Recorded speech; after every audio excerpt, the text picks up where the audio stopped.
हाय दोस्तों, welcome to back my channel. मैं ये कहानी का भाग 44 वाले कर आई हूँ।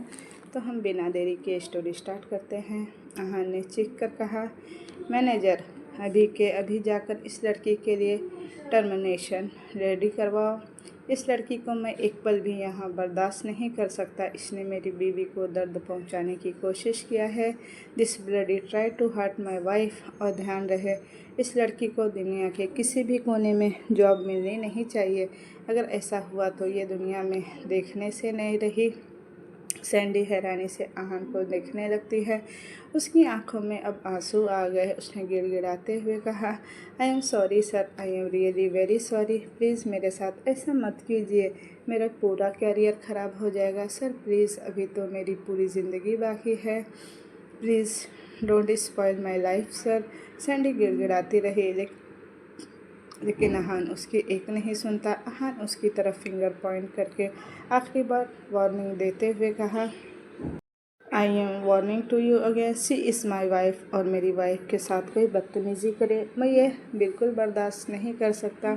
शादी के बहाने आहान कुकी को एक खरोच तक आने नहीं देता था।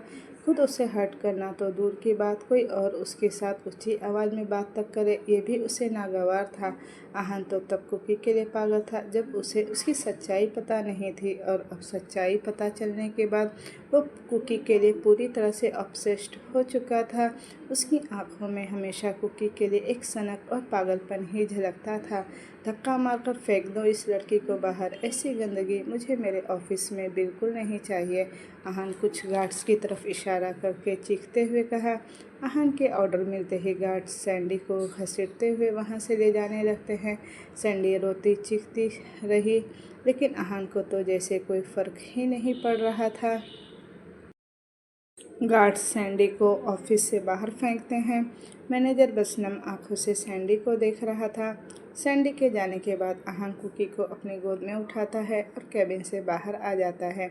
बाहर ऑफिस के सारे स्टाफ सर झुकाकर खड़े थे। उन सब के बीच वो दोनों लड़कियां भी खड़ी थी जिन्होंने सैंडी को यहाँ फंसाया था। आहान किसी की परवाह किए बगैर कुकी को लेकर वहाँ से निकल जाता है। दोपहर का वक्त। आहान के कमरे में इस वक्त आशु, सोनाली, आहान और कुकी मौजूद थे। कुकी पेट के बल बेड पर लेटी थी और आशु आहिस्ता आहिस्ता उसकी कमर की मालिश कर रही थी। गिरने की वजह से काफ़ी पेन भी था उसे। आशु ने नम आंखों से कहा, ये सब कैसे हो गया आहान भाई? आपको कुकी दी का ख्याल रखना चाहिए था ना। अगर टेबल कमर पे ना लग के कहीं और लग जाती और बेबी को कुछ हो जाता तो ऐसी हालत में आपने उन्हें अकेला छोड़ा भी कैसे? मैंने 1000 बार कुकी से कहा था भाभी, मैं इसे बाहर लेकर नहीं जा सकता। मैं बेबी की सेफ्टी में रिस्क नहीं ले सकता। कब कहाँ कोई किस तरह से वॉर कर दे, मैं हमेशा उसके साथ मौजूद तो नहीं रह सकता ना भाभी। लेकिन ये मैडम कभी मेरी बात सुनती है जो आज मेरी सुनेगी? आपकी अपनी जिद के चलते किसी दिन ये अपनी जान लेकर मेरी भी जान निकाल देगी। आहान गुस्से से मुट्ठी भींचकर ये सब कह रहा था। आप कुछ दिन नासिक में ही रुक जाइए आहान भाई, हम कुकी दी का ख्याल अच्छे से रख पाएंगे और कंडीशन में कुकी दी सफ़र भी नहीं कर पाएंगी। आशु ने उम्मीद भरी नज़रों से आहान को देखते हुए कहा। इस पर आहान खामोश हो जाता है। तभी आहान की नज़र आशु के बाल पर जाती है। उसके कमर तक लहराते हुए बाल मुश्किल से पीठ तक पहुंच रहे थे। भाभी, आपने बाल क्यों कट कर दिया? आपको लंबे बाल पसंद थे ना? आहान ने हैरानी से कहा। भाभी बताइए ना, कुछ हुआ है क्या आपके और भाई के बीच में? भाई भी बिना बताए मुंबई वापस चले गए और आपको देखने से ऐसा तो नहीं लग रहा है कि सब कुछ ठीक है? आहान ने कहा। कुकी अपना चेहरा पीलों में धंसाकर कहा, शायद यतीश सर ने ही इसे छोड़ दिया है आहान सर। अगर ऐसा है तो यतीश सर ने समझदारी का काम किया है। ये मुफ्त यही डिज़र्व करती है। बचपन से इसे प्यार नहीं मिला, इसीलिए जब प्यार मिला तो ये रेसिस्ट नहीं कर पा रही। आशु बस मुस्कुरा देती है और बिना कुछ कहे ऑइंटमेंट निकाल कर कुकी के कमर पे अप्लाई करने लगती है। अपनी बकवास बंद करो कुकी, आजकल तुम कुछ ज़्यादा ही नहीं बोल रही हो? पहले तो जुबान चलती नहीं थी, लेकिन अब तुम्हारी जुबान कैंची को भी मात दे रही है। आहान ने गुस्से से फटकार लगाते हुए कुकी से कहा। सोनाली प्यार से आशु के सर पर हाथ रखती है, लेकिन आशु कोई रिएक्ट नहीं करती। वो ऑइंटमेंट अप्लाई करने के बाद आशु खड़ी होती है और आहान को कुकी का ख्याल रखने को कहकर वहाँ से चली जाती है। आशु जब लिविंग रूम में पहुँचती है तो देखती है कि विवेक जी सोफे पर बैठकर न्यूज़ देख रहे थे। आशु वहाँ से जाने लगती है तो विवेक जी उसे आवाज़ लगाते हुए बोले, आशु जरा इधर आओ। आशु विवेक जी के बगल में खड़ी हो जाती है। विवेक जी उसे बैठने का इशारा करते हैं। आशु उनके बगल में बैठ जाती है। कल तुम दिल्ली जा रही हो एक अपॉइंटमेंट टेंडर के सिलसिले में। टेंडर भरने वहाँ बहुत सारे इंडस्ट्रीज आएंगे, लेकिन चाहे कुछ भी हो जाए ये टेंडर हमें ही मिलना चाहिए। लेकिन हम कैसे जा सकते हैं चाचा जी? आशु ने इतना ही कहा था कि विवेक जी ने फिर से कहा, तुम्हारे साथ उत्कर्ष भी जाएगा and he will manage everything. जी, आशु ने कहा। विवेक जी आशु की तरफ एक फ़ाइल बढ़ाते हुए कहा, आज रात इस फाइल को अच्छे से स्टडी कर लेना, कल टेंडर भरते वक्त तुम्हें कोई परेशानी ना हो। जी, आशु ने बस एक टुक जवाब दिया और फाइल उठाकर वहाँ से चली जाती है। शाम का वक्त आशु गौर से उस फाइल को रीड कर रही थी और इम्पोर्टेंट लाइंस को रेड पेन से मार्क कर रही थी। तभी उसके बगल में रखा मोबाइल वाइब्रेट होने लगता है। आशु मोबाइल स्क्रीन देखे बिना कॉल रिसीव करती है और मोबाइल अपने कान में लगाते हुए बोली, हेलो। थोड़ी देर दूसरे साइड में खामोश रहने के बाद किसी औरत के ठहाका मारकर हंसने की आवाज़ आती है। आशु के चलते हाथ रुक जाते हैं। Who is this? आशु ने पूछा। बाकियों की ज़िंदगी का तो पता नहीं, लेकिन तुम्हारी ज़िंदगी में मैं वो बिजली हूँ जो हर रोज़ तुम पर गिरने वाली हूँ। उधर से किसी ने अपनी हंसी कंट्रोल करते हुए कहा, कैसी हो बेबी? सुना है यतीश ने तुम्हें धक्का मारकर अपनी ज़िंदगी से बाहर फेंक दिया है, जैसे चाय में से मक्खी को निकाल कर फेंक दिया जाता है। I swear on God baby, तुम्हारे बारे में जानकर मुझे बहुत दुख हुआ। मैंने तो ये भी सुना है कि यतीश ने तुम्हारे औरत होने का एडवांटेज भी उठाया। So sad baby, so sad. अच्छा हुआ तुम्हारे माँ बाप पहले ही मर चुके हैं, वरना तुम्हारी ऐसी हालत देखकर वो दोबारा मर जाते, उस लड़की ने कहा और फिर ज़ोर से हंसने लगी। चेरी, आशु उस आवाज़ को पहचानते हुए आँखें बड़ी करके कहा, of course baby, I am Cherry, Aahan baby के चेरी। तुम्हें क्या लगा आशु तुम आहान की शादी उस कुकी से करवा के चैन से जी पाओगी? आज तक तो सिर्फ ही मेरी दुश्मन थी, लेकिन तुम उसके आड़े आ गई। पता नहीं लोगों को दुश्मनी टन लेना इतना पसंद क्यों है। मेरा तो तुम्हारे साथ कोई रिश्ता भी नहीं था, लेकिन तुमने ज़बरदस्ती का रिश्ता बनाया। नाउ यू हैव टू पे फॉर दिस। चेरी ने वार्निंग भरे लहजे में कहा, तो वो फ़ोटोज़ वगैरह तुम्ही ने उत्कर्ष और यतीश को भेजा? ऑफ कोर्स बेबी, मेरे अलावा तुम्हें तकलीफ़ और कौन दे ही सकता है। लेकिन बाय गॉड बेबी, जब तुम्हें तकलीफ़ में देखती हूँ तो दिल को एक ठंडक मिलती है। तुम्हारी होने वाली देवरानी थी ना मैं, इसलिए मेरी इतनी सी ख्वाहिश पूरी नहीं करोगी? चेरी ने मुस्कुरा कर कहा। आशु तंज कसते हुए कहा, यू नो वॉट चेरी, तुम्हारी प्रॉब्लम क्या है? कुछ गधों को बार बार अपनी बेइज्जती करवाना बहुत अच्छा लगता है और तुम उसी कैटेगरी में से हो। पहली बात तो आहान भाई और कुकी दी की शादी करवा के हमने कोई गलती नहीं की और अपनी हरकतों से तुम ये बार बार साबित कर देती हो। दूसरी बार यतीश मेरी औरत होने का एडवांटेज उठाने की so for your kind information, Yatish sir मेरे पति है और उनका पूरा हक बनता है हमारे ऊपर। और तीसरी और सबसे ज़रूरी बात, पहली बार हमने तुम्हें सिर्फ वार्निंग देकर छोड़ दिया था, अगर फिर से टांग अड़ाओगी तो टांग तोड़ कर रख दूँगी।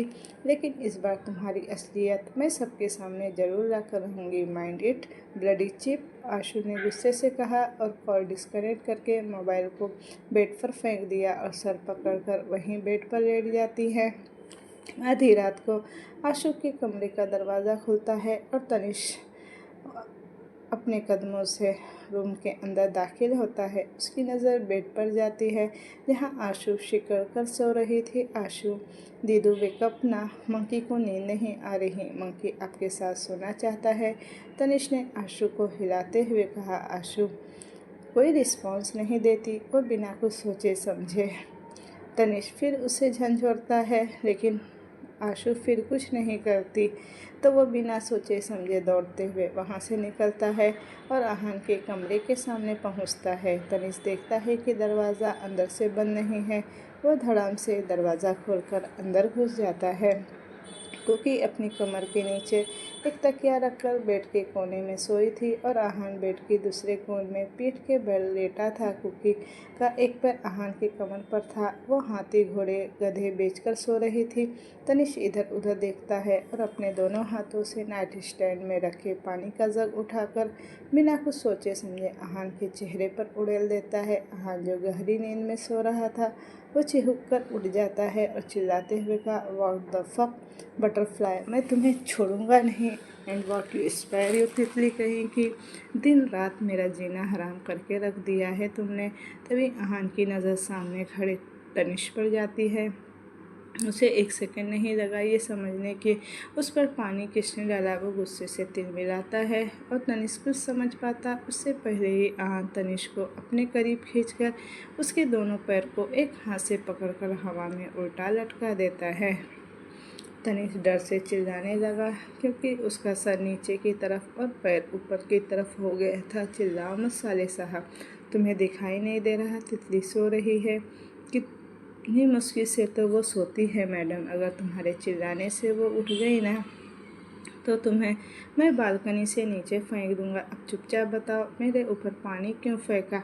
अगर कोई सॉलिड रीज़न नहीं दिया तो पानी फेंकने की तरह तुम्हें भी मैं फेंक दूंगा। वैसे भी 3 फीट के तो हो ही, 30 फीट ज़मीन के अंदर गड़ जाओगे। आहान गुस्से से मगर धीमी आवाज़ में कहा, आहान जीजू, हम अपने पर्सनल झगड़े बाद में सुलटा लेंगे। आप पहले चलकर आशुद्दू को देखिए, उन्हें कुछ हो गया है। तनिष्क डर से घबरा कर कहा, व्हाट, क्या हुआ है आशु भाभी को? आहान ने हैरत से कहा, आप उनके कमरे में चलकर देखिए ना आहान जीजू, तनिष्क ने कहा।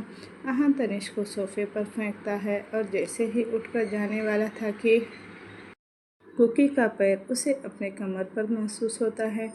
आहान कुकी के पैर को साइड में रखकर अपने टी शर्ट के बाजू चढ़ाते हुए वहाँ से निकलता है। इधर आहान के जाने के बाद कुकी की नींद भी खुलती है। वो भी आहान के पीछे पीछे चल देती है और उसके पीछे तनिष्क भी चल पड़ता है। इधर आहान बिना वक्त गंवाए आशु के कमरे में घुस जाता है और उसका एक एक कदम अब भारी हो रहा था। आहान की नज़र बेड पर जाती है तो वह दंग रह जाता है। आशु बेड पर बुरी तरह से कांप रही थी। आहान आशु के माथे पर हाथ रखकर चेक करता है तो उसे बहुत तेज बुखार था। क्या हुआ आहान सर, क्या हुआ छोटी को, वो ठीक तो है ना? आहान के पीछे खड़ी कुकी ने सवाल किया। उन्हें हाई फीवर है कुकी, सांसें धीमी पड़ रही हैं उनकी, शी नीड अ डॉक्टर। वक्त के साथ बॉडी की हीट अब बढ़ती ही जा रही है, आहान ने कहा तो कुकी हैरानी से उसे देखने लगती है। कुकी वॉल वॉच की तरफ देखती है। इस वक्त रात के 2:30 बज रहे थे। इस वक्त हम डॉक्टर कहाँ से अरेंज करेंगे आहान सर? कुकी उम्मीद भरी नज़रों से टकटकी लगाकर आहान को देखते हुए पूछा। तभी तनिष्क के साथ सोनाली, विवेक जी और अंकित उस कमरे में दाखिल होते हैं। तनिष्क ने सबको ही जगा दिया था और शायद सभी ने आहान और कुकी की बातें भी सुन ली थी। सोनाली आशु के सिरहाने पर बैठकर उसके सर को अपनी गोद में रखते हुए नमी सी आवाज़ में कहा, विवेक जी, इस वक्त अन्नू को हमारे अलावा हमारी मदद कोई नहीं कर सकता। सोनाली, अन्नू इंटर्न है, उसे अभी तक डॉक्टर्स की लाइसेंस मिली नहीं है और वैसे भी इतनी रात को उसके माँ बाप उसे बाहर नहीं छोड़ने वाले। विवेक ने सोनाली जी को समझाते हुए कहा, लेकिन मैं अपनी बच्ची को मरते हुए तो नहीं छोड़ सकती ना विवेक जी। इंटर्न है तो क्या हुआ, पेशेंट तो हैंडल कर ही रही है ना। मुझे और कुछ नहीं पता, मुझे बस मेरी बच्ची के लिए डॉक्टर चाहिए। सोनाली जी ने जिद करते हुए कहा, डोंट वरी मॉम, इस अन्नू सिसोदिया को तो मैं लेकर आता हूँ, अंकित ने कहा। इस पर विवेक ने अंकित के कंधे पर हाथ रखकर कहा, बेटा अंकित, इतनी आसान नहीं है अन्नू को लाना, उसके पापा बहुत स्ट्रिक्ट है, कहीं तुझे देखकर पीट ना दे। अंकित विवेक के हाथ को अपने कंधे से नीचे सरका कर कहा, डोंट वरी डैड, अन्नू को उसके डैड के नाक के नीचे से उड़ाकर मैं लेकर आऊँगा क्योंकि मेरी छोटी को उसकी ज़रूरत है। अंकित वहाँ से चला जाता है। अंकित पार्किंग एरिया में आता है और अपनी बुलेट स्टार्ट करके वहाँ से निकल जाता है। करीब 20 मिनट बाद अंकित की बुलेट आकर एक आलीशान बिल्डिंग के सामने रुकती है। बिल्डिंग के सामने एक बड़ा सा गेट था जिस पर स्टाइलिश अक्षरों से लिखा था सिसोदिया रेसिडेंस। अंकित इधर उधर देखता है और कुछ सोचकर बड़ी आसानी से गेट के ऊपर चढ़कर दूसरी ओर कूद जाता है। अंकित धड़ाम से ज़मीन पर गिरता है। वो चीख पाता उससे पहले ही वो अपनी आवाज़ को दबा लेता है। वो खड़ा होकर अपने पैंट और शर्ट पर लगे धूल को झाड़ने लगता है। तभी उसकी नज़र घर के मेन दरवाजे पर जाती है, जहाँ साइड ज़मीन पर एक पेट डॉग बेड था जिसमें एक क्यूट सा वाइट पप्पी सो रहा था। उसकी पप्पी पर ब्लैक डॉट्स थे और जो उसे सुपर क्यूट बना रहे थे। उस पप्पी के ऊपर बोर्ड पर लिखा हुआ था don't underestimate the power of Jolly. Ankit हल्का मुस्कुराता है और वहाँ से गार्डन एरिया की तरफ चला जाता है। वो अपने गर्दन ऊपर करके दो कमरे देखकर कंफ्यूज होते हुए कहा, अब इन दोनों में से अनु का कमरा कौन सा है? आई थिंक ये वाला अनु का कमरा है। नहीं नहीं, ये शायद उसकी बुआ का कमरा है। मतलब ये दूसरा वाला अनु का कमरा है, राइट? अंकित खुद में बड़बड़ा रहा था कि तभी उसके कानों में किसी के गुर्राने की आवाज़ पड़ती है। अंकित अपना सर पीछे करके देखता है तो सामने जॉली खड़ा था और अंकित को देखकर गुर्रा रहा था। अबे कहा ना, चल हट, इतनी ज़्यादा आवाज़ मत कर, कोई उठ गया तो मेरी बैंड बज जाएगी। पप्पी कहीं का। अंकित एक लात पप्पी को मारते हुए कहा। जॉली गुस्से से अब जल भूनकर वो बिना वक्त गंवाए अंकित पर झपट पड़ता है। मम्मी बचाओ, ये कुत्ता नहीं शेर है। सच कहते हैं लोग, अपनी गली में कुत्ता भी शेर होता है। अंकित चिल्लाकर कहा और वहाँ से भागने लगता है, लेकिन जॉली भी कहाँ कम था।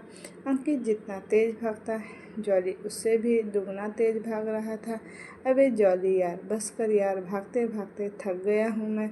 हो सके तो फ्रेंडशिप ही कर ले। मेरी बहन को बुखार है, इसीलिए मैं तेरी मालकिन को उठाने आया हूँ यार, अंकित भागते हुए कहा। तभी भागते भागते उसका पैर मुड़ जाता है और वो धड़ाम से ज़मीन पर जा गिरता है। वो कराहते हुए सामने देखता है जहाँ से जॉली उसकी तरफ ही बढ़ रहा था। यार जॉली, माफ़ कर देना यार, गलती हो गई मुझसे। तुझे कुत्ता बुलाना नहीं चाहिए था, तू तो मेरी प्यारी डॉगी है ना, अंकित ने दर्द से चीखते हुए कहा। जॉली अंकित के पैर पर अब काटने लगा था। वो अंकित के पैर पर दांत गड़ाते हुए उसकी थाई की तरफ बढ़ने लगता है।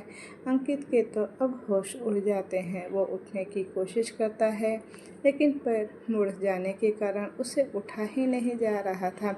जॉली अंकित के थाई से होते हुए ऊपर की तरफ बढ़ने लगता है। अंकित ने कहा, अबे पागल कुत्ता, यहाँ मत काटना, चाहे तू चाहे जहाँ नोच ले, लेकिन यहाँ मत काटना बे। शादी के बाद बच्चा कहाँ से पैदा करूँगा? बीवी नामर्द कहकर ताने देगी बे। मम्मी, अब आपका वारिस इस दुनिया में नहीं आएगा। मेरे बच्चों को अपनी गोद में खिलाने का सपना छोड़ दीजिए मम्मी, अंकित ने कराह कर कहा। कुछ नहीं हुआ है और ना ही ये सक्सेना खानदान के वारिस को कुछ हुआ है। उठ जाइए, आप दोनों सेफ हैं। एक मीठी सी आवाज़ अंकित के कानों में पड़ी। अंकित अपना चेहरा दूसरी ओर करके सामने देखता है तो वो देखता ही रह जाता है। सामने एक क्यूट सी लड़की खड़ी थी। अंकिता तो जैसे मदहोश होकर उसे ही देख रहा था।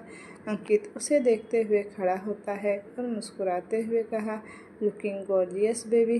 मुस्कुराते हुए, तुम बहुत अच्छी लगती हो, अंकित ने कहा। तो वो लड़की एकदम से चुप हो जाती है, लेकिन दूसरे ही पल अंकित थोड़ी तेज़ आवाज़ में कहा, अगर तुम्हें लगता है कि मैं कुछ ऐसा कहने वाला हो तो तुम गलत हो अनु सिसोदिया।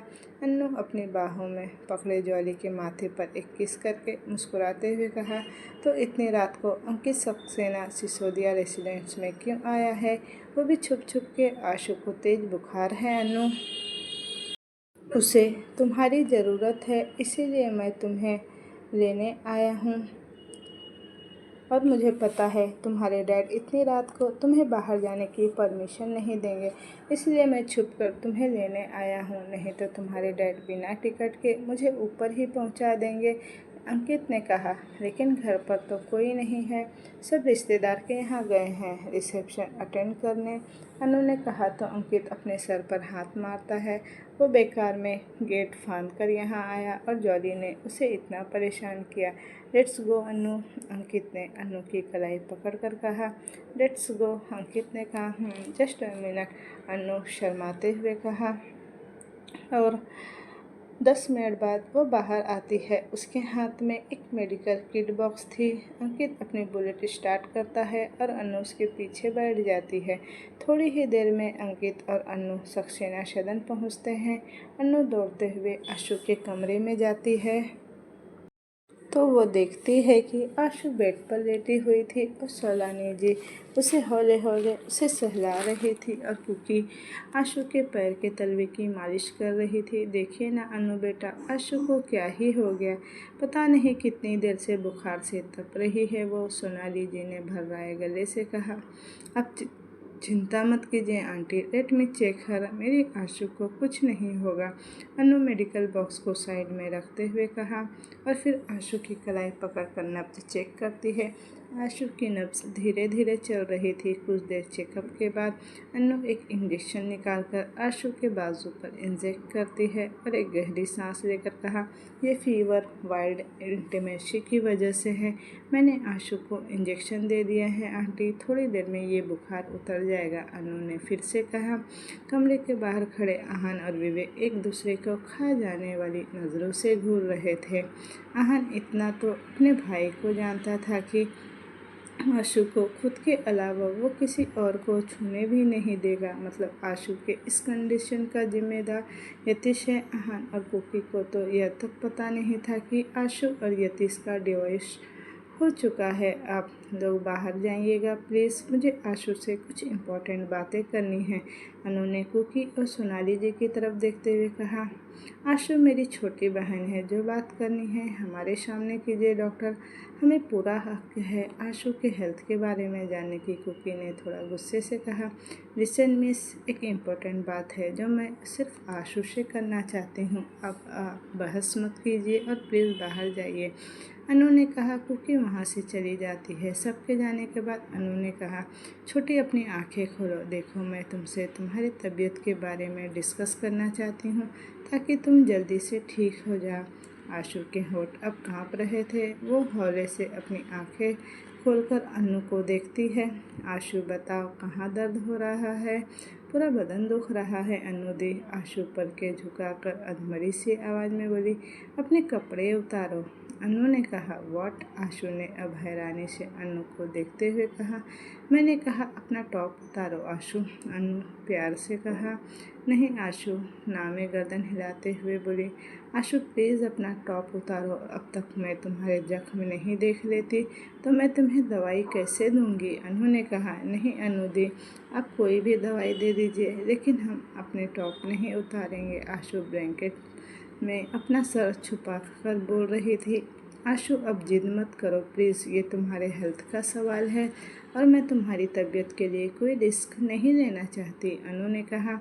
अनु की बहुत ज़्यादा जिद के बाद आशु भी मान जाती है। अनु की नज़र जैसे ही आशु की बॉडी पर जाती है, एक पल के लिए तो उसकी सांसें थम जाती है और हैरानी से उसकी आंखें बड़ी हो जाती है।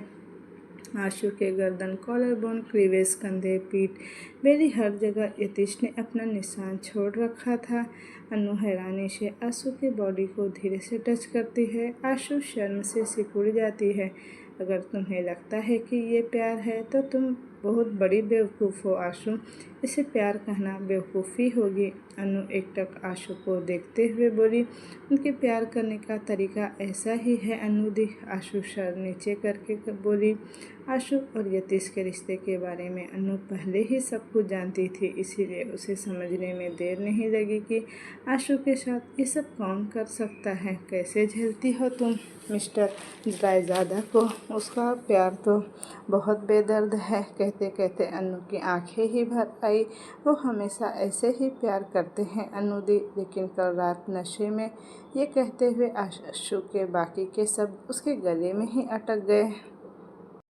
अनु झट से उसे गले लगा लेती है। अगर ये प्यार है तो बहुत बेदर्दी वाला प्यार है, भगवान ऐसा प्यार दुश्मन को भी ना दे। अन्नू आशु के सर सहलाते हुए रोंधे गले से बोली। आशु के आंखों से भी आंसू लुढ़क कर उसके गाल पे आ जाते हैं, जिसे वो जल्दी से पोंछ लेती है।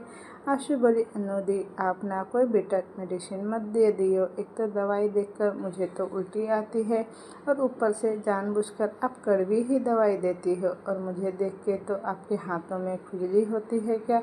जब देखो तब इंजेक्शन घुसा देती हो आप। अन्नू आशु के सर पर मारते हुए बोली, पागल लड़की, अब सो जाओ, सुबह सुबह कड़वी दवाई मिलने वाली है तुम्हें। अन्नू आशु को टॉप पहनाते हुए कहा और उसे बेड पर लिटाकर ब्लैंकेट से कवर करती है। थोड़ी देर में बुखार उतर जाएगा आशु, अब सो जा। अन्नू उसका माथा चूमकर वहाँ से चली जाती है। अगली सुबह आशु सोनाली जी के पैर छूती है। सोनाली जी प्यार से उसके सर पर हाथ रखती है और बोली, इस वक्त दिल्ली जाना जरूरी है क्या? क्या आशु, कल रात तुम्हें हाई फीवर था और आज सुबह दिल्ली जा रही हो? अंकित को जाने दो ना, वो अकेले सब मैनेज कर लेगा। आशु फीकी मुस्कुरा देखा, जो होना था वो हो चुका है चाची, अब इससे ज़्यादा बुरा मेरे साथ क्या ही हो सकता है। वैसे भी फ़्लाइट 2 घंटे में दिल्ली पहुंच जाएगी, शाम तक फिर मैं आपके सामने हाजिर हो जाऊंगी। सोनाली जी ने कहा, संभल कर जाना आशु जी, आशु ने कहा। तभी वहाँ पर उत्कर्ष आता है। वो सोनाली और विवेक जी के पैर छूकर कहा, bye uncle, bye aunty, bye Utkarsh, happy journey, ख्याल रखना अपना और अपनी आशु का। सोनाली ने कहा तो उत्कर्ष झेप जाता है। आशु और उत्कर्ष एयरपोर्ट पे आते हैं तो अब तक दिल्ली जाने वाली फ़्लाइट का अनाउंसमेंट हो चुका था। उत्कर्ष आशु के गाल पर हाथ रखकर सहलाते हुए कहा, आज पहली बार हम दोनों कहीं साथ में बाहर जा रहे हैं। Are you excited baby girl? Ashu मुस्कुराकर उत्कर्ष के हाथ के ऊपर अपना हाथ रखती है और हाँ में गर्दन हिलाती है। तभी फ़्लाइट टेकअप होने का अनाउंसमेंट होता है। करीब 2 घंटे बाद फ़्लाइट दिल्ली के एयरपोर्ट पर लैंड करती है और दोनों बाहर आते हैं। उत्कर्ष ने पहले ही कैब बुक कर लिया था। दोनों कैब लेकर वहाँ से निकलते हैं। करीब आधे घंटे बाद कैब आकर दिल्ली के एक लग्जरियस होटल के सामने रुकती हैं, जहाँ आखिरी अनाउंसमेंट होने वाला था कि आखिर 200 बिलियन का प्रोजेक्ट किस कंपनी को मिला है, किस कंपनी ने सबसे ज़्यादा पैसा उस प्रोजेक्ट पर कोट किया है। आशु और उत्कर्ष बाहर निकलते हैं। उत्कर्ष आशु की कलाई पकड़कर अंदर ले जाने लगता है। आशु होटल के अंदर की तरफ अपने कदम बढ़ा ही रही थी कि वहाँ पर काफ़ी सारे कंपनी के CEO पहले ही मौजूद थे, जिस कंपनी ने इस प्रोजेक्ट के लिए टेंडर भरा था। तभी पता नहीं क्यों अचानक से आशु का दिल जोरों से धड़क उठता है। वो हैरानी से सामने देखती है। सामने एक लड़का आशु की तरफ पीठ करके खड़ा था और वहाँ पर मौजूद कुछ बिजनेसमैन से बातें कर रहा था। हर 5 मिनट में वो अपने माथे को 2 उंगली से रब कर रहा था। और ऐसी आदत किसकी थी, ये आशु बखूबी जानती थी। क्या हुआ आशु, अंदर चले? उत्कर्ष ने कहा तो आशु हाँ में सिर हिला देती है। अनाउंसमेंट का वक्त हो गया था। सारे कंपनी के CEO होटल के अंदर चेयर पर बैठे हुए थे। सामने प्रोजेक्ट ऑनर माइक लिए बैठा था। उसके डेस्कटॉप से ही पता चल रहा था कि वो एलिगेंट क्लास से है। प्रोजेक्ट ऑनर ने माइक पर अनाउंस करते हुए कहा, नोबल एडेंट इंटरप्राइजेज कंपनी के इस 200 बिलियन के प्रोजेक्ट पर कुछ 20 कंपनियों ने टेंडर भरा है। इस प्रोजेक्ट के हाईएस्ट कोट 6500 करोड़ किया है और 6500 करोड़ के कोट 2 कंपनियों ने किया है। आशु का ध्यान तो अनाउंसमेंट पर था ही नहीं। वो बेचैनी से उस लड़के के चेहरे को देखने की कोशिश कर रही थी। उसका दिल जोरों से धड़क रहा था। ये यतीश, क्या ये यतीश है? नहीं नहीं आशु, यतीश यहाँ कैसे हो सकते हैं? वो इस छोटे से प्रोजेक्ट में क्यों टेंडर भरेंगे? उनकी कंपनी तो बड़े बड़े प्रोजेक्ट में काम करती है। आशु रिलैक्स, ऐसा कुछ भी नहीं है। ये लड़का वो नहीं है, वो मुंबई चले गए हैं। काम डाउन आशु, काम डाउन। वो दिल्ली में कैसे हो सकते हैं? आशु ने खुद से ही कहा। तभी प्रोजेक्ट ऑनर ने आगे के अनाउंसमेंट करते हुए कहा, सबसे ज़्यादा कोट के 2 कंपनियों ने किया है और उन 2 कंपनियों के नाम हैं Angelina group of industries and empire Anshul empire वहाँ पर तेज कम क्लैपिंग की आवाज़ गूंज उठती है, जहाँ उत्कर्ष के चेहरे पर एक बड़ी सी मुस्कुराहट आ जाती है। वहीं आशु की तो हैरत से आंखें ही फैल जाती है। उसे एक पल नहीं लगा ये समझने के लिए कि ये लड़का कोई और नहीं बल्कि यतीश ही है। बाकी की बिजनेसमैन यतीश को कांग्रेचुलेट कर रहे थे, कुछ उत्कर्ष और आशु को भी कांग्रेचुलेट कर रहे थे, लेकिन आशु का ध्यान तो कहीं और ही था। लैंड ओनर ने फिर से कहा, जैसे कि दो कंपनियों ने स्टैंडर्ड को बीट किया है तो रूल के अनुसार दोनों कंपनियों को मिलकर पार्टनरशिप में इस प्रोजेक्ट पर काम करना होगा। तभी यतीश ने कहा, व्हाट रविश, अंशुल अंपायर की एक सक्सेस की हिस्ट्री आपने पढ़ा नहीं है क्या? अंशुल अंपायर कंपनी खुद में ही एक ब्रांड है। इस कंपनी को कोई ज़रूरत नहीं है किसी दूसरे कंपनी के साथ पार्टनरशिप में काम करने की। प्रोजेक्ट ऑनर ने सहजता से कहा, I know mister Yatish Singh Raizada and this is और गुड लक कि आपने इस प्रोजेक्ट के लिए टेंडर भरा है, बट रूल इज़ रूल। और बिजनेस में हर कंपनी के कुछ उसूल होते हैं और हमारा उसूल है ये है कि हम कभी रूल्स को नहीं तोड़ते। प्रोजेक्ट को दोनों कंपनियों ने बीट किया है और इस कंडीशन में टेंडर हाई हो चुका है। अब इस चॉइस इज़ योर कि आप इस प्रोजेक्ट में काम करना चाहते हैं या नहीं। आशु तो हैरानी से यतीश को ही देख रही थी। उत्कर्ष आशु के कंधे पर हाथ रखकर कहा, डोंट वरी आशु, कुछ नहीं होगा। He always stand behind you. Ashu तेज सांस लेते हुए उत्कर्ष को ही देख रही थी। उत्कर्ष मुस्कुराकर आशु के गाल पर पिंच करते हुए कहा, very very congratulation baby girl, तुम ना सच में मेरे लिए बहुत लकी हो। आई थिंक सिर्फ तुम्हारी वजह से ये टेंडर हमें मिला है, माय लकी चार्म। अब आओ और इस प्रोजेक्ट के लिए कंपनी के साथ डील साइन कर लो, ओके? आशु एक गहरी सांस लेकर कहा और खड़ी होकर सामने रखे टेबल के पास जाती है। Mister Raizada, please sign it, company के ऑनर ने कहा और एक फ़ाइल उनकी तरफ बढ़ाता है। यतीश बिना किसी भाव के फ़ाइल उठाकर साइन करता है और आशु को देखे बिना उसकी तरफ फाइल बढ़ा देता है। Miss Akanksha Saxena, please sign it. Ashu भी एकटक यतीश को देखते हुए पेपर साइन करती है। यतीश के चेहरे पर इस वक्त कोई इमोशन नहीं था। दोनों जाकर अपनी अपनी सीट पर बैठ जाते हैं। यतीश आशु के सामने वाली सीट पर बैठा था। आशु धीरे से अपना सर उत्कर्ष के कंधे पर टिकाती है और धीमी आवाज़ में बोली, उत्कर्ष जी, हम यहाँ से कब जाएंगे? उत्कर्ष आशु के गाल पर एक उंगली रखकर सहलाते हुए कहा, बस कुछ पेपर वर्क बाकी है, आधे घंटे में हम निकल जाएंगे बेबी गर्ल। आशु ने धीमी स्वर में कहा। उसका गला बैठ गया था। यतीश को देखकर उत्कर्ष के चेहरे पर एक शातिर मुस्कुराहट थी। उत्कर्ष आशु की उंगलियों में अपनी उंगलियां उलझाकर कहा, and finally tender Vivek uncle की कंपनी को ही मिल गया। तो ट्रीट तो बनता है आशु, आखिर विवेक अंकल से ज़्यादा मेहनत मैंने किया है इस टेंडर पर। ओह, आपको ट्रीट चाहिए तो बताइए कैसे ट्रीट लेना पसंद करेंगे आप उत्कर्ष जी? आशु ने मुस्कुराकर कहा। उत्कर्ष अपना होठ मोड़ते हुए कहा, I want a sweet treat Ashu, बस इतनी सी बात। घर पहुंचकर हम 10 टाइप्स के स्वीट्स बना देंगे आपके लिए उत्कर्ष जी। आशु अपनी आंखें मीचते हुए कहा। इस पर उत्कर्ष तिरछा मुस्कुराकर बोला, नो आशु, मुझे स्वीट अभी चाहिए, इसी वक्त, राइट नाउ। लेकिन हम इस वक्त आपके लिए मिठाई कहाँ से लाएंगे? आशु ने भौहें तान कर कहा। आशु कुछ समझ पाती उससे पहले ही उत्कर्ष पीछे से उसकी गर्दन पकड़कर झट से उसे अपने करीब खींचता है और सेडेक्टिव टोन में कहा, आई वाना ईट दिस स्वीट, आई वाना टेस्ट योर जूसी लिप्स, जो तुम्हारे 10 टाइप्स के स्वीट से भी ज़्यादा लजीज है। उत्कर्ष की नज़र आशु के होठों पर थी, जिससे उत्कर्ष का गला सूखने लगा था। इधर उत्कर्ष की बातें यतीश के कानों में बखूबी पहुंच रही थी।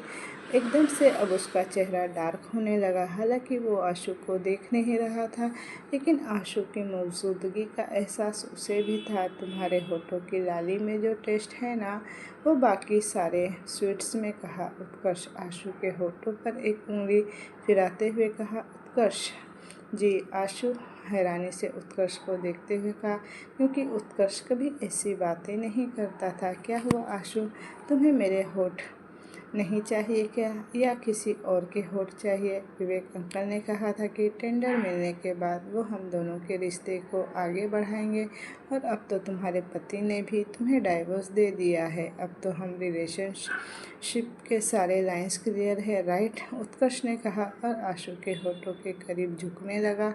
आशु एक नज़र यतीश को देखती है। उत्कर्ष डेविल स्माइल करते हुए झट से उसका चेहरा खुद की तरफ मोड़ते हुए कहा, कहाँ देख रही हो बेबी गर्ल? मैं तो तुम्हारे सामने ही हूँ ना, लेकिन तुम्हारी निगाहें किसी और पे क्यों टिकी हुई है? ऐसा कुछ नहीं है उत्कर्ष जी, आशु ने धीमी आवाज़ में कहा। ऐसा कुछ नहीं है तो प्रूव इट, किस मी। तुम्हारे एक्स पति के सामने किस करो मुझे। उत्कर्ष आशु के चेहरे पर आए बालों की लटों को उसके कान के पीछे करते हुए मैग्नेटिक वॉइस में कहा। आशु को अपने होठों पर उत्कर्ष की गर्म सांसें महसूस हो रही थी। यतीश के सब्र का बांध टूटता है। वो गुस्से से खड़ा होकर चेयर पर एक जोरदार किक मारता है। वहाँ पर जितने भी लोग मौजूद थे सब हैरानी से यतीश को देखने लगते हैं। आशु हड़बड़ाकर उत्कर्ष को पीछे धक्का दे देती है और अपनी सीट पर अच्छे से एडजस्ट होकर बैठ जाती है। Sorry guys. यतीश ने सबकी तरफ देखते हुए कहा और एक पैनी नज़र आशु पर डालकर वहाँ से चला जाता है। उत्कर्ष शैतानी मुस्कुराहट लिए उससे ही देख रहा था। वो यतीश को जताना चाहता था कि जिस चीज़ पर कल तक उसका ही हक था, आज उस चीज़ पर कोई और नहीं हक से वो अपना हक जमा रहा था। मुझे वॉशरूम जाना है, आशु ने कहा, और वो वहाँ से चली जाती है। नासिक हॉस्पिटल के एक वार्ड में अंकित बेचारा सा शक्ल बनाकर बेड पर बैठा था। वो एकटक सामने खड़े अन्नू को घूर रहा था। जॉली जहरीला नहीं है अंकित, लेकिन कल रात बुरी तरह से उसने आपको काटा है, तो प्रिकॉप्शन के लिए आप इंजेक्शन ले लीजिए, पर डे 1 इंजेक्शन 5 डे तक रेगुलर बेसिस में लेना होगा, वरना इन्फेक्शन का खतरा फैल सकता है। अंकित नाम में गर्दन हिलाता है और वो जैसे ही वहाँ से जाने वाला था, अन्नू कसकर उसे पकड़ती है और बोली, सिस्टर आप इंजेक्शन लगाइए। अन्नू एकटक अंकित की आंखों में देखते हुए उसके चेहरे को अपने दोनों हाथों में भरती है और उसके गाल पर अपने सॉफ्ट चिक रखकर वो धीरे धीरे उसे रब करने लगती है। अंकित तो जैसे ये महसूस करके सुन्न पड़ चुका था। अंकित के फेस पर हल्के हल्के बियर्ड थे जो अन्नू के गाल पर भी छुप रहे थे। तभी नर्स ने कहा, सर इज डन। इतनी जल्दी हो गया सिस्टर, और एक लगा दो ना। अंकित ने मदहोशी से अन्नू को देखते हुए कहा। इस पर नर्स हंसते हुए बोली, दूसरा इंजेक्शन कल लगवाइएगा सर। आपके बियर्ड से अन्नू मैडम के गाल लाल हो गए हैं, वो दोबारा आपका ध्यान भटका नहीं पाएंगी। नर्स अन्नू को चिढ़ाते हुए बोली और वहाँ से चली जाती है। अन्नू वह जैसे ही वहाँ से निकलने वाली थी, अंकित उसकी कलाई पकड़ता है और कहा, ए अन्नू रुक, बाकी के 4 इंजेक्शन भी ऐसे ही लगवाओगे क्या? अन्नू अंकित की तरफ बिना पलटे धीमी आवाज़ में कहा, हाँ, और अपनी कलाई छुड़ाकर वहाँ से चली जाती है। अंकित के फेस पर एक गहरी मुस्कुराहट आ जाती है। उसे अब भी अपने चिक्स पर अन्नू के सॉफ्ट मुलायम चिक्स महसूस हो रहे थे। वो बड़े स्टाइल से अपने बालों में हाथ फेर कर कहा, क्या था ये? पूरा सिस्टम हिलाकर रख डाला इस लड़के ने। दिल्ली आशी वॉशरूम के अंदर मिरर के सामने खड़ी होकर अपने फेस पर 6 से 7 बार पानी के छींटे मारने के बाद टिश्यू से अपना चेहरा साफ करते हुए वहाँ से जाने लगती है। आशु वॉशरूम के डोर नॉक कर पाती उससे पहले ही कोई उसका गला पकड़कर दीवार से सटाता है। जैसे ही वो सामने देखती है, हैरानी से उसकी आंखें फैल जाती है, क्योंकि सामने यतीश खड़ा था। मेरे तलाक देने का इंतज़ार कर रही थी क्या? बड़ी जल्दी है शादी करने की। यतीश गुस्से से अपनी पकड़ आशु के गले पर कसते हुए कहा। आशु यतीश के हाथों को अपने गले से छुड़ाने की कोशिश करते हुए कहा, यतीश लीव मी। क्यों? तब तक तुम्हारा मुंह नहीं खोल रहा था जब उत्कर्ष तुम्हें किस करने की कोशिश कर रहा था। इतना उतावलापन, वो भी उस उत्कर्ष के पास जाने के लिए। Not bad.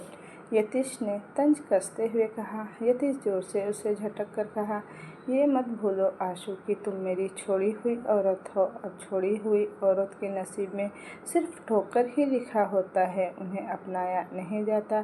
क्या तुम अब किसी और के लायक बची हो?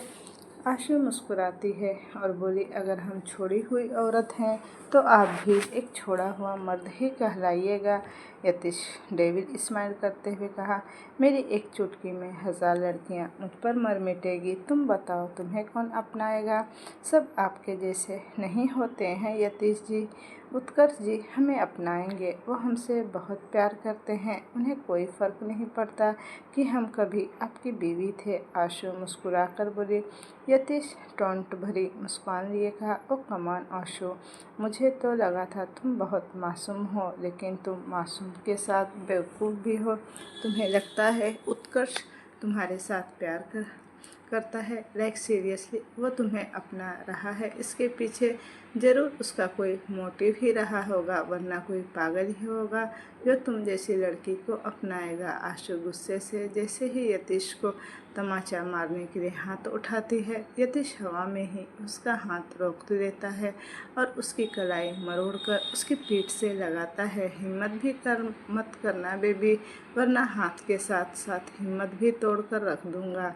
तुम तमाचा मारकर उस वक्त चली गई थी और मैंने सब बर्दाश्त कर लिया, क्योंकि उस वक्त तुम मेरी बीवी थी और आज तुम यतीश सिंह रायजादा के पैर पर लगे धूल के बराबर भी नहीं हो। यतीश ने कहा, वैसे मुझसे दूर जाने के बाद तुम्हारे कपड़े भी छोटे हो गए हैं बेबी। यतीश अजीब तरह से मुस्कुरा कर कहा। उसका हाथ आशु के बेली बटन तक पहुंच गया था। उसने एक ब्लैक जीन्स और वाइट ट्यूब टॉप के अंदर ऊपर ब्लैक जैकेट कैरी किया हुआ था, जिससे उसकी कमर और बेली बाहर तक झांक रहे थे। आशु की कमर तक लहराते हुए बाल जो अब तक उसकी पीठ तक ही पहुंच रहे थे। यतीश उसके सीने से जैकेट की जिप खोलता है और अपनी नशीली आंखों से उसे ऊपर से नीचे तक स्कैन करने लगता है। यतीश उसे चूमने से खुद को रोक नहीं पाता और अपने तपते होठ आशु के नेवल पर रखता है। आशु के टॉप को वो थोड़ा सा नीचे करके उसके हॉट क्लीवेज पर अपने होठ रखता है। तभी आशु होश में आती है और जोर से यतीश को पीछे धकेल देती है। यतीश लड़खड़ा कर 2 कदम पीछे हट जाता है। आशु अपनी जैकेट की जिप लगाती है और बोली, हमारी शादी उत्कर्ष जी से होने वाली है और हमने उनसे वादा किया है कि उनके अलावा किसी को हम अपने करीब आने नहीं देंगे। जानते हैं हम आपके बिस्तर पर हम टोटल फायर हैं, लेकिन आपकी नज़रों में तो हम एक गिरी हुई लड़की हैं।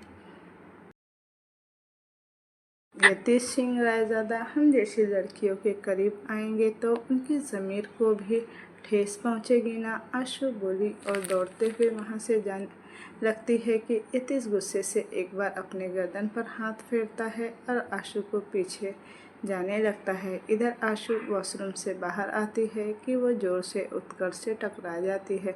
वो गिरती उससे पहले ही उत्कर्ष उसे संभाल लेता है और बोला, हे आशु, हे केयरफुल, तुम इतनी देर से वॉशरूम में क्या कर रही थी? फ्लाइट का वक्त हो गया है, लेट्स गो। उत्कर्ष अपनी कलाई में वॉच देखते हुए कहा। तभी उत्कर्ष की नज़र यतीश पर जाती है, जो वॉशरूम से आशु के पीछे पीछे ही बाहर निकल रहा था। उत्कर्ष की नज़र पैनी हो जाती है। आशु डर से उत्कर्ष के पीछे छुपकर अपने दोनों हाथों से उत्कर्ष के कमर को पकड़ लेती है। क्या यतीश तुम्हारे साथ था? उत्कर्ष अपना सर टेढ़ा करके कोल्ड वॉइस में पूछा। मैंने तुमसे कुछ पूछा है आशु, जवाब दो। इस बार उत्कर्ष ने थोड़ा सा चिल्लाकर कहा। ऑफकोर्स मैं आशु के साथ था वॉशरूम में, और जहाँ मियाँ बीवी एक साथ में अकेले में हो तो सवाल ही नहीं उठता कि वो दोनों क्या कर रहे थे, बिकॉज जवाब ऑटोमेटिक ही मिल जाता है। यतीश ने टेढ़ी स्माइल के साथ उत्कर्ष के पीछे खड़ी आशु को झांकते हुए कहा। यतीश अपने लिप्स को एक हाथ से साफ करते हुए कहा, and thanks baby for this sweet smooch. उन्हें आम किस करने में वो मज़ा कहाँ है जो छुप छुप कर करने में है। ओ तेरी की, आई एम सॉरी आशु, तुमने उत्कर्ष को बताने के लिए मना किया था, बट मेरी ज़ुबान ही स्लिप हो गई। आशु हैरानी से उसे देखने लगती है और यतीश अपनी एक आई विंग करके पैंट की पॉकेट में दोनों हाथ डालकर सीटी बजाते हुए वहाँ से चला जाता है। इधर गुस्से से उत्कर्ष की मुट्ठियाँ भीग जाती है। यतीश के जाने के बाद वो जोर से आशु को दीवार से लगाता है और उसके दोनों तरफ दीवार पर हाथ रखकर उससे बोला, क्या बकवास करके गया है वो? तुमने कहा तुम वॉशरूम जा रही हो और मुझसे छुपकर यतीश के साथ यहाँ वॉशरूम में छी। आंसू रोते हुए खुद में ही सिमटती जा रही थी। मैं तुम जैसी गिरी हुई किसी की इस्तेमाल की गई गंदी चीज़ को अपनाने के लिए तैयार हूँ और तुम तो यतीश की बाहों से निजात तक नहीं होना चाहती। उत्कर्ष ने कड़वाहट से कहा। आशु उत्कर्ष के गले लगकर बोली, उत्कर्ष जी ट्रस्ट मी, वो झूठ बोल रहे हैं। उत्कर्ष जी वॉशरूम में हम दोनों के बीच ऐसा कुछ नहीं हुआ। उत्कर्ष जी हम आपकी बीवी बनने वाले हैं। उत्कर्ष जी हम कैसे किसी और को अपने नज़दीक आने दे सकते हैं? उत्कर्ष गुस्से से आशु को दूर झटक कर कहा, दूर रहो मुझसे, स्टे अवे फ्रॉम मी। फिर दीवार पर एक पंच मारते हुए कहा, काश विवेक अंकल मेरे डैड के दोस्त न होते, काश तुम कभी मुंबई से वापस ही न आती और काश मेरे डैड तुमसे शादी करने के लिए प्रेशराइज्ड नहीं करते। भगवान जाने मैं कैसे तुमसे शादी करके तुम्हें अपनाऊंगा जो पहले से किसी और की हो चुकी हो। उत्कर्ष ये कहकर वहाँ से चला जाता है। आशु अपनी आंसू सनी आंखों से उत्कर्ष को जाते हुए देख रही थी। तभी आशु का मोबाइल वाइब्रेट होने लगता है। मोबाइल स्क्रीन पर विवेक चाचा फ्लैश हो रहा था। आशु कॉल रिसीव करके रोंदे गले से बोली, क्या हुआ आशु, तुम्हारी आवाज़ इतनी भारी क्यों है? तुम रो रही थी क्या? विवेक जी ने चिंता जताते हुए कहा, ना ना ना चाचा जी, ना ना, वो तो मैंने बर्फ़ का गोला खा लिया था ना, इसीलिए शायद गला बैठ गया है। आशु के गले से आवाज़ बमुश्किल निकल रहे थे। व्हाट इज़ दिस बेटा, तुम्हें अपना ख्याल रखना चाहिए था ना, अगर ज़्यादा तबीयत खराब है तो दवाई ले लेना। विवेक जी ने कहा, वैसे कॉन्ग्रेचुलेशन बेटा, वैसे टेंडर हमें मिल ही गया। उत्कर्ष तुम्हारा ख्याल तो रख रहा है ना बेटा? वैसे कब तक तुम दोनों नासिक से वापस आ रहे हो? शाम तक। अच्छा ठीक है, जल्दी वापस आना। आशु बस एक टुक में जवाब दे रही थी। बाय चाचा जी, आशु ने कहा। कॉल डिस्कनेक्ट करती है। वो खुद को संभाल कर उस होटल से बाहर चली जाती है। शाम का वक्त कुकी आलती पालती मार कर बैठी थी और वो कोई किताब पढ़ रही थी। बेड के ऊपर सोनाली जी कुकी के लंबे बालों में तेल की मालिश कर रही थी।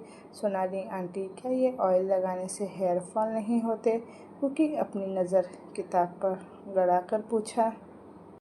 प्रेगनेंसी में हेयर फॉल होना आम बात है कात्यायनी। जब मैं प्रेग्नेंट थी तो माँ जी हमेशा मेरे हेयर पर यही ऑयल अप्लाई करती थी। लेट्स सी तुम्हारे केस में क्या होता है, सोनाली जी ने प्यार से कहा। वो कुकी के बगल में फर्श पर आशु भी बैठी थी, जो थोड़ी देर पहले ही दिल्ली से वापस आई थी। आहान सोफे पर बैठकर अपने मोबाइल में कुछ कर रहा था और गौर से कुकी को ही देख रहा था। तभी आहान का मोबाइल वाइब्रेट होने लगता है। आहान कॉल रिसीव करके फटाक से कहा, कांग्रेट्स ब्रो, मुझे पता था टेंडर हमारी कंपनी को ही मिलेगा। उधर से यतीश की आवाज़ आई ऑल्सो नो। खैर लिसन टू मी केयरफुली आहान, परसों रात को मैं न्यूयॉर्क जा रहा हूँ, तो जितनी जल्दी हो सके तुम कुकी के साथ मुंबई वापस आ जाना या चाचू को मुंबई भेज देना। ही will manage everything here it. What, क्या आप न्यूयॉर्क जा रहे हैं? लेकिन क्यों भाई?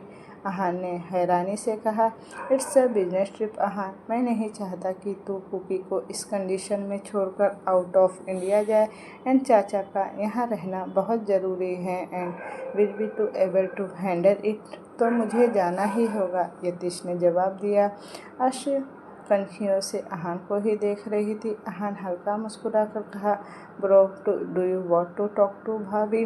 आहान यतीश का जवाब सुने बगैर आशु के कान में फ़ोन लगाकर कहा, भाई कॉल पर हैं, टॉक टू हिम। आशु लाचारी से एक नज़र आहान को देखती है।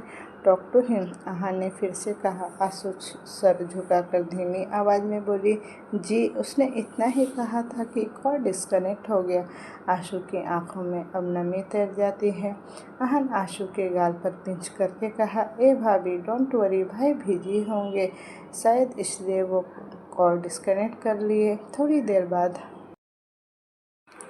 देर बाद मैं दोबारा कॉल ट्राई करूँगा, रात भर बात कर लियो। तो दोस्तों, ये कहानी अब मैं यहीं तक रहने देती हूँ। इसका नेक्स्ट पार्ट मैं जल्द ही लेकर आऊँगी। अगर आपको स्टोरी अच्छी लग रही हो और आपको इसी तरह की स्टोरी चाहिए तो मेरे चैनल को लाइक शेयर एंड सब्सक्राइब ज़रूर कीजिएगा। Thank you for watching. Bye bye.